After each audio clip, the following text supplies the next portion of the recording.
கற்றுக் கொடுத்தார், மார்க்க கல்வியும் கற்றுக் கொடுத்தார்கள்.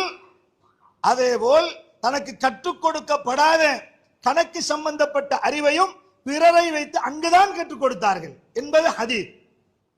அப்ப ஒரு கல்வி கற்றுக் கொடுக்கக்கூடிய ஒரு பல்கலைக்கழகமாகவும் அதே மாதிரி ஏழை மக்களுக்கு உதவுகிற ஒரு ஒரு புகலிடமாகவும் அவர்கள் ஒதுங்குகிற ஒரு புகலிடமாக ஒதுங்குமிடமாக அல்லாஹ்வுடைய தூதருடைய பள்ளிவாயில் நற்பணிகளுக்கெல்லாம் மிகப்பெரிய ஒரு கேந்திர நிலையமாக அல்லாஹ்வுடைய தூதருடைய பள்ளிவாயில் அமைய பெற்றிருந்தது என்பதை நாம் முதலாவதாக விளங்கிக் கொள்ளும்.